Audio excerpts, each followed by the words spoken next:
akan menjelaskan pendahuluan dari program kami yang berjudul Pemrograman Kasir Sederhana Pengelolaan Stok Barang. Dalam kegiatan operasional sehari-hari, toko ATK atau alat tulis kantor seperti ATK Center sangat bergantung pada ketersediaan barang yang tertata dan terpantau dengan baik. Persediaan barang yang tidak terkontrol dapat menyebabkan berbagai masalah, seperti stok kosong saat dibutuhkan, penumpukan barang yang tidak laku, hingga kesalahan pencatatan transaksi. Sebagian besar toko masih menggunakan pencatatan manual untuk mengelola stok barang.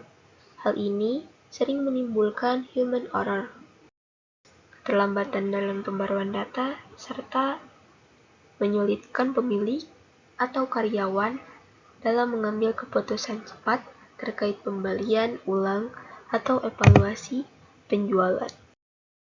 Melalui tugas akhir semester algoritma dan pemrograman ini, kelompok kami membuat program persediaan barang ATK sederhana yang dapat digunakan untuk mencatat barang masuk, barang keluar, dan menghitung sisa stok secara otomatis dan akurat. Nah, melalui program ini diharapkan proses pengelolaan menjadi lebih terstruktur. Melalui laporan ini akan dijelaskan proses perancangan algoritma, struktur program, serta implementasi logika pengelolaan stok dalam bentuk flowchart dan kode Python. Selanjutnya, permasalahan apa sih yang ingin diketahui? Pertama, bagaimana algoritma flowchart dari pemrograman kasir sederhana pengelolaan stok barang?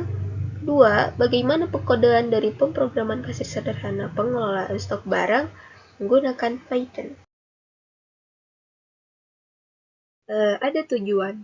Tujuannya, satu, untuk mengetahui bagaimana algoritma flowchart dari pemrograman kasir sederhana. Kedua, untuk mengetahui bagaimana pengkodean dari pemrograman kasir sederhana menggunakan Python. Selanjutnya ada studi kasus.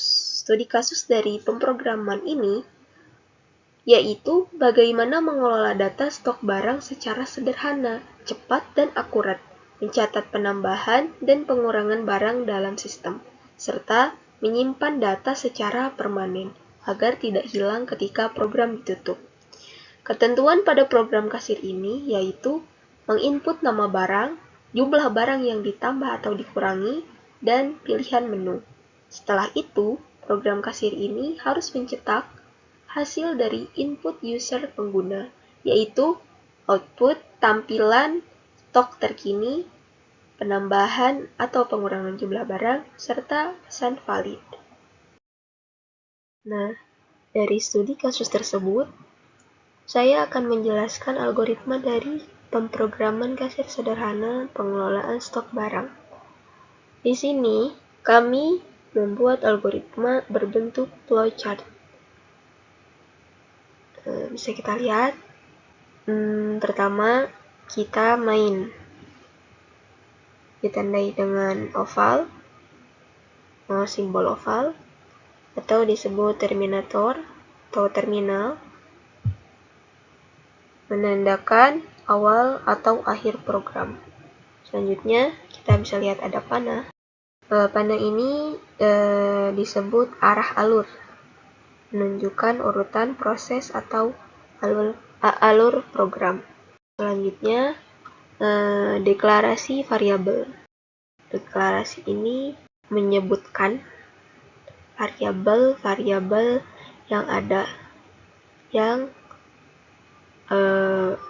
akan dieksekusi oleh sistem. Selanjutnya, muat file. Ini adalah proses pengecekan apakah file stok barang tersedia atau tidak. Jika file ada, maka langkah selanjutnya baca isi file. Dan jika file tidak ada, langkah selanjutnya adalah inisiasi stok awal. Selanjutnya, simpan stok. Setelah file dibaca atau stok diinisiasi, stok disimpan kembali. Selanjutnya, program menginput tampilkan menu utama kepada pengguna, lalu pengguna diminta memasukkan input pilihan. Di sini terdapat 4 pilihan. Pilihan pertama menampilkan daftar stok barang. Pilihan kedua, input nama barang untuk tambah stok.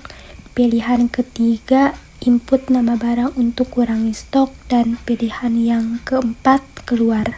Lalu setelah program menginput tampilkan menu utama kepada pengguna, setelah itu diperiksa kembali dengan menggunakan kotak keputusan berdasarkan pilihan yang telah dimasukkan. Jika pengguna memilih angka 1, maka alur akan diarahkan menuju proses input menampilkan daftar stok barang. Jika pengguna memilih angka 2, maka program masuk ke alur penambahan stok dengan menginput nama barang, lalu dilanjutkan dengan kotak keputusan untuk mengecek apakah nama barang tersebut ada dalam daftar ataupun tidak. Jika barang tidak ditemukan, maka program langsung menampilkan pesan error dan itu akan kembali lagi ke input nama barang untuk tambah stok. Tetapi jika barang ditemukan, maka pengguna diminta menginput jumlah barang yang ingin ditambahkan, tetapi jumlahnya harus lebih dari 0. Lalu nilai ini kembali diperiksa validitasnya dengan kotak keputusan.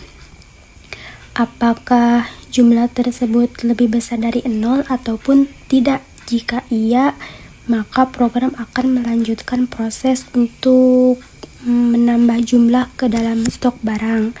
Tetapi jika tidak, maka akan menampilkan pesan error dan program akan kembali ke awal, yaitu input nama barang untuk tambah stok. Lalu jika pengguna memilih pilihan 3, yaitu mengurangi stok barang, ini alurnya hampir serupa sama dengan yang pilihan kedua. Jika pengguna memilih pilihan 3, yaitu mengurangi stok barang, program akan meminta input nama barang dan kembali menggunakan kotak keputusan untuk memeriksa apakah barang tersebut ada dalam daftar stok.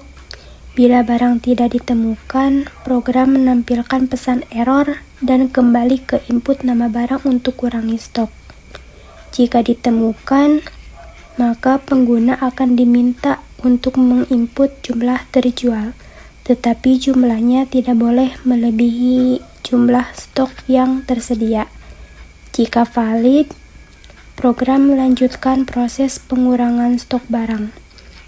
Jika tidak, maka akan menampilkan pesan error dan program akan kembali ke tampilkan awal, yaitu input nama barang untuk kurangi stok. Apabila pengguna memilih angka 4, program akan menjalankan proses untuk menampilkan pesan keluar dan mengakhiri program selesai. Namun, jika pengguna memasukkan input selain 1, 2, 3, dan 4, maka alur akan diarahkan ke yang menampilkan pesan pilihan tidak valid, menandakan bahwa input pengguna tidak dikenali dan akan kembali ke tampilkan menu utama.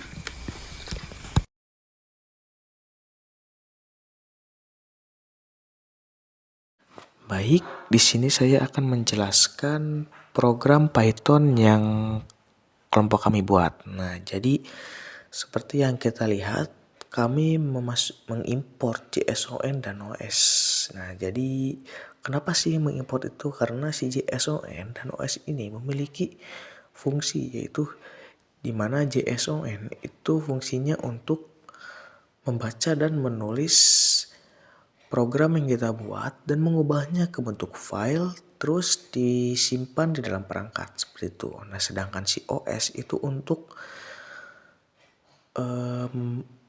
membaca atau mengecek apakah ada file di dalam perangkat kita yang dibuat JSON atau tidak, seperti itu. Nah, kita lanjut saja ke layar 5. Nah, ini layar 5 ini itu untuk menamai file si JSON, dan kami menamai file tersebut adalah stock_barang.json, seperti itu.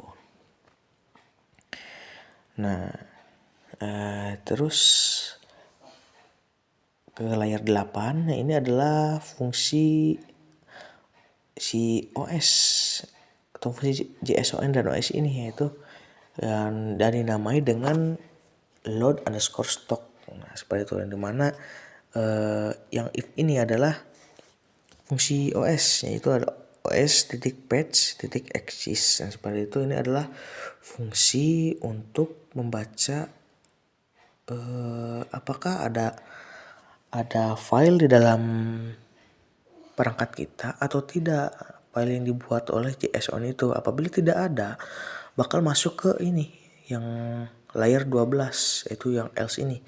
Seperti yang dikatakan dalam layar 13, yaitu jika file tidak ada, inisialisasi stok dengan 0, seperti itu. Jadi bakal dimulai dari 0, seperti itu. Terus kami juga maaf sebelumnya. Terus ini adalah ada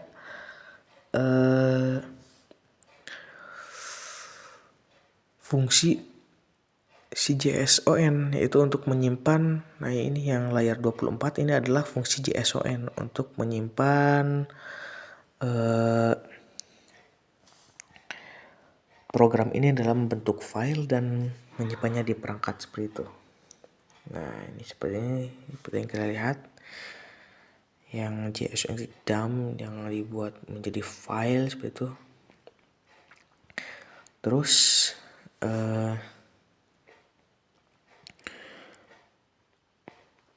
yang layar 29 ini adalah inisialisasi yang stock_barang sama dengan load_stock.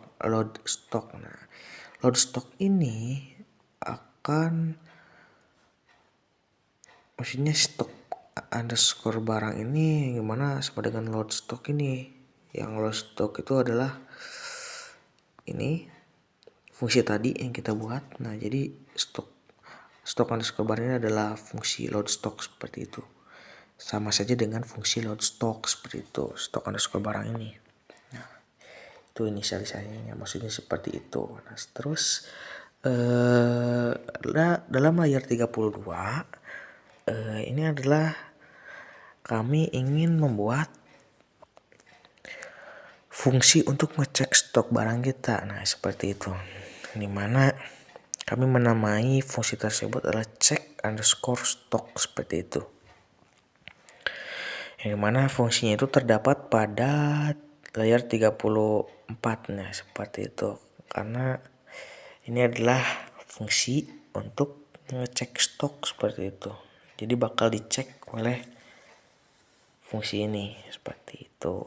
Dan dibaca dalam layar 35, seperti itu. Terus dalam layar 38 ini adalah kami ingin menambahkan sebuah fungsi untuk menambahkan stok barang, seperti itu. Dalam kami menggunakan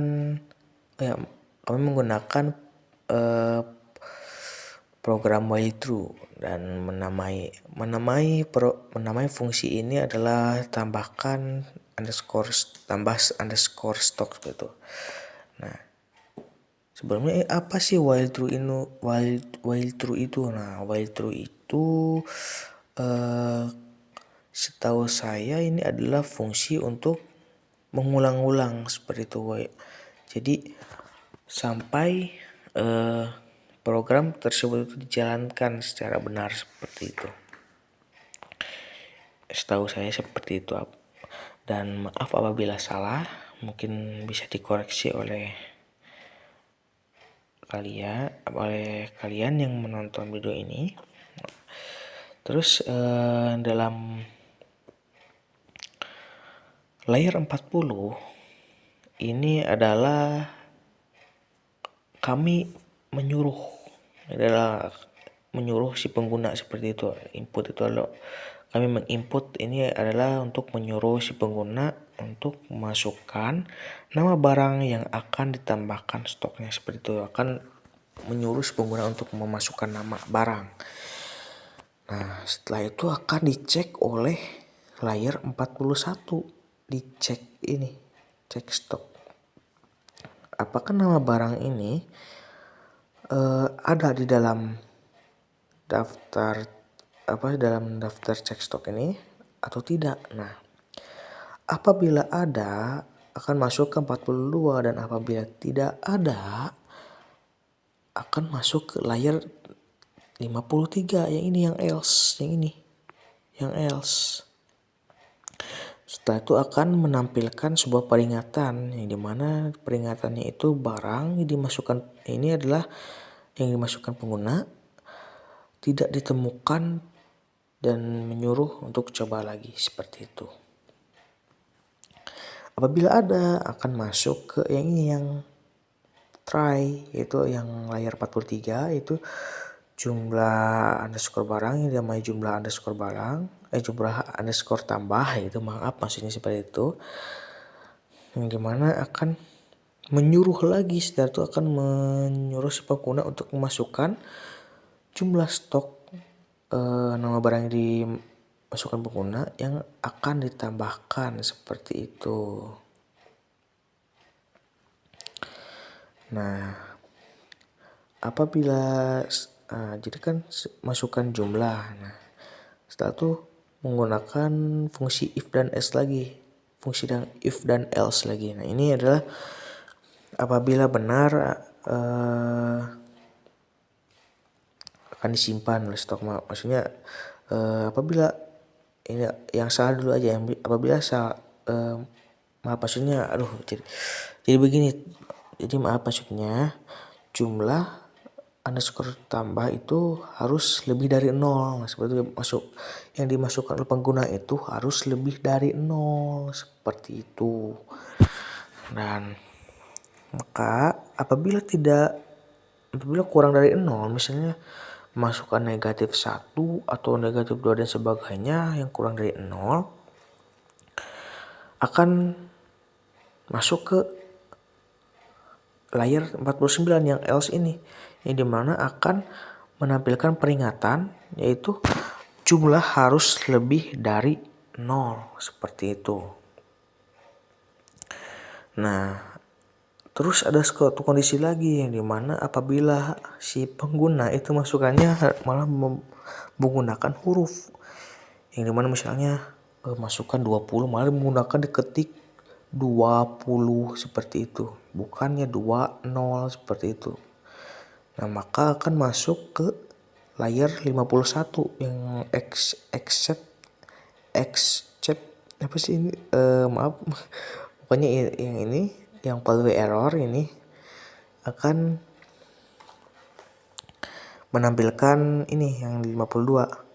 Layer 52 akan menampilkan peringatan masukkan jumlah dalam angka, seperti itu. Dan itu adalah fungsi dari definisi yang dinamai tambah underscore stock, yaitu fungsi ini. Nah, kita lanjut saja ke ini selanjutnya di layer 57. Ini adalah kami ingin selain menambahkan barang, kami juga ingin memberikan suatu fungsi, yaitu untuk mengurangi suatu barang, suatu stok dalam barang itu. Nah, jadi ini kami menamai fungsi ini, fungsi kurang ini adalah fungsi dengan nama fungsi underscore stock, seperti itu. Yang di ini fungsi underscore stock di layar 57 itu sama seperti yang ditambahkan stok, kami menggunakan while true. Nah, dimana pertama-tama sama, yaitu menyuruh si pengguna untuk memasukkan nama barang yang terjual, seperti itu. Nah, ini mengurangi itu, yang dimaksud itu yang terjual, seperti itu. Ya, terus akan dicek pada layar 60 itu akan dicek apakah nama barang ada atau tidak. Apabila tidak ada, akan masuk ke layar 74 yang ini. 74 yang else itu akan memberikan peringatan, ya, akan ditampilkan peringatan yaitu barang terus yang dimasukkan pengguna itu tidak ditemukan dan menyuruh coba lagi seperti itu. Nah, apabila sudah ada barang yang akan dikurangi akan masuk ke try yang di layar 61 62 ini. Terus setelah itu kami masukkan fungsi input lagi, program input lagi maksudnya, yang dimana menyuruh pengguna untuk memasukkan jumlah nama barang yang dimasukkan pengguna yang terjual seperti itu. Nah, barangnya itu harus maksudnya lebih dari 0 dan kurang dari maksudnya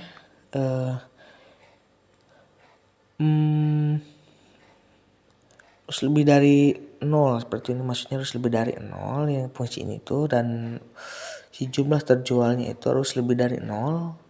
Nah, ini akan yang di jumlah underscore terjual ini harus lebih dari 0. Nah, ini kan 0, ini kurang dari, nah si 0 ini kurang dari jumlah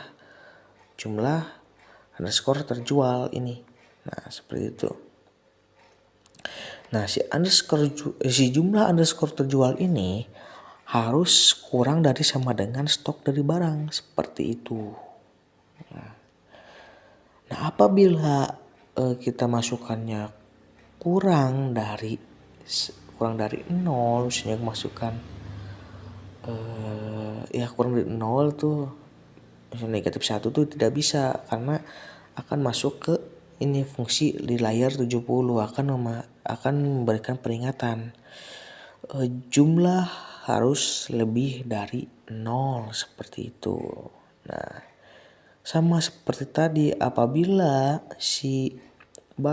kita memasukkannya itu dalam jumlah angka, maksudnya jumlah huruf bukan angka, maka akan masuk ke layar 72 dan memberikan peringatan yaitu masukkan jumlah dalam angka seperti itu. Nah, terus apabila sudah masukkan itu akan disimpan oleh simpan stok seperti yang di program tambah tadi, ini juga sama, akan simpan dalam stok. Nah, seperti itu. Dan simpan stok ini adalah fungsi CJSON, sama seperti yang tadi juga. Ini juga ada simpan stok tuh.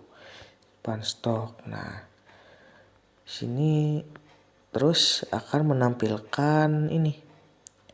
Itu akan ditampilkan stok nama barang yang dimasukkan pengguna berhasil dikurangi. Sisa stok yaitu sisa yang tadi akan ditampilkan juga di sini. Ini adalah perhitungan tadi. Nah, itu maksudnya perhitungan jumlah yang kita kurangi seperti itu. Sama seperti ini juga tuh kan, ini juga sama yang ditambahkan ya, yang bedanya yang ditambahkan itu memunculkan stok nama barang yang ditambahkan, yang tadi hasil ditambahkan stok sekarang bla bla bla, itu ada berapa yang gitu tambahkan, tapi yang dikurangi itu adalah ini, seperti ini namanya, seperti ini dimunculkan seperti ini. Nah, itu untuk fungsi dari yang dikurangi. Selanjutnya itu adalah menu utama, yang mana akan pertama-tama akan memunculkan ini, itu adalah menu utama. Jadi kami membuat fungsi itu menu, ini mana pertama akan munculkan ini. Jadi yang dinamai fungsi tersebut adalah fungsi menu underscore kasir seperti itu. Terus sama seperti tadi menggunakan while true. Nah ini bedanya kami pertama-tama itu memunculkan dimana ini ada print yang layar 80 itu adalah hiasan, dimana ini adalah menu kasir seperti itu, dinamai menu kasir seperti itu. Dan 81 adalah pilihan 1, yaitu untuk cek stok barang seperti itu, memunculkan pilihan 1 untuk mengecek stok barang. Nah untuk pilihan 2 itu tambahkan stok barang, dan pilihan 3 itu untuk kurangi stok barang. Nah untuk layar 84 ini untuk pilihan 4 itu keluar. Nah jadi maksudnya terus dalam 84 ini adalah input untuk menyuruh si pengguna untuk masukkan pilihan Anda dari 1 sampai 4 ini. Jadi dipilih oleh si pengguna. Nah seperti itu. Nah untuk programnya itu ada di fungsi 88 ini. Nah ini fungsi apabila kita memilih satu akan ke fungsi check underscore stock ini. Nah fungsi check underscore stock ini yang tadi yang kita untuk ngecek stok ini. Nah akan munculkan yang di sini. Nah ini di layar 32 ini. Nah itu untuk apabila pilih nomor 1 seperti itu. Nah apabila kita milih nomor 2, nah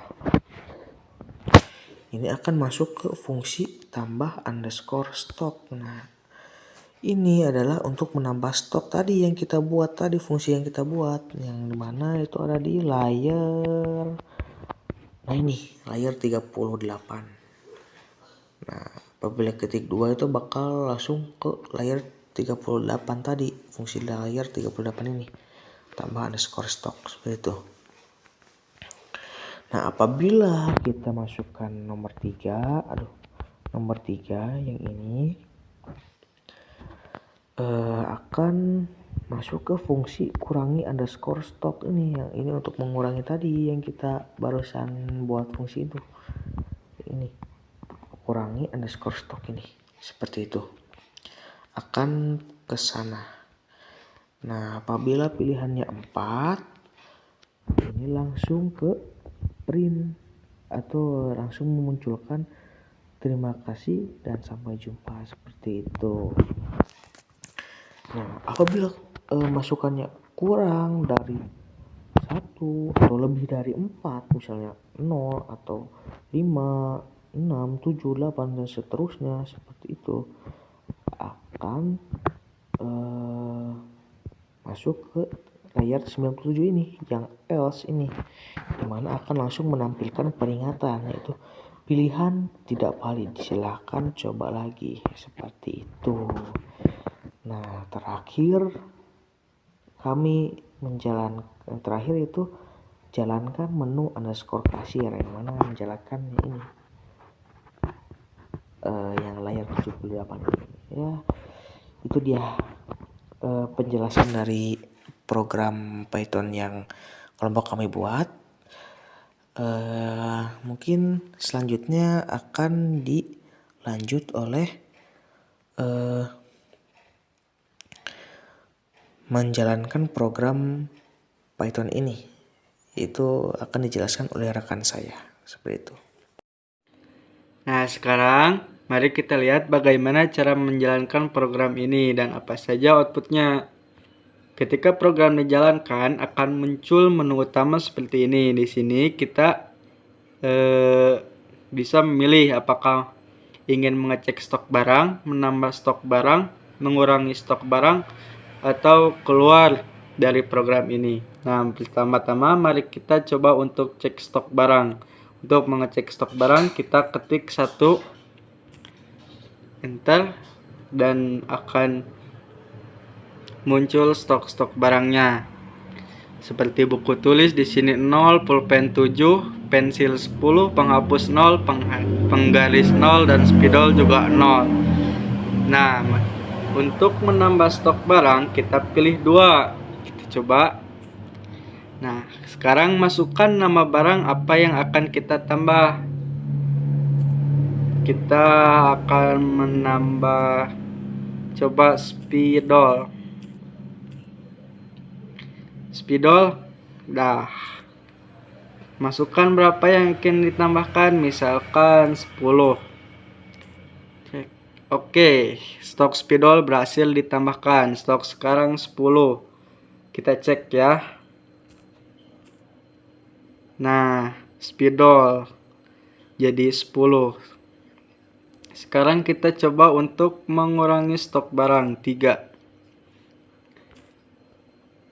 Masukkan nama barangnya, misalkan pensil. Yang terjual misalkan 6. Stok pensil berhasil dikurangi. Stoknya berarti tinggal sisa 4. Tadinya 10, kita kurangi 6. Kita cek lagi ya stok barangnya. Nah, stok barang sekarang tinggal buku tulis kosong, pulpen 7, pensil menjadi 4 karena tadi kita sudah kurangi. Seperti itu. Nah, untuk mengeluarkan si program, untuk memberhentikan si programnya, kita tinggal pilih nomor 4. Klik oke. Udah di sini programnya berhenti, program finished, karena kita sudah memilih pilihan yang nomor 4. Baik, mungkin sekian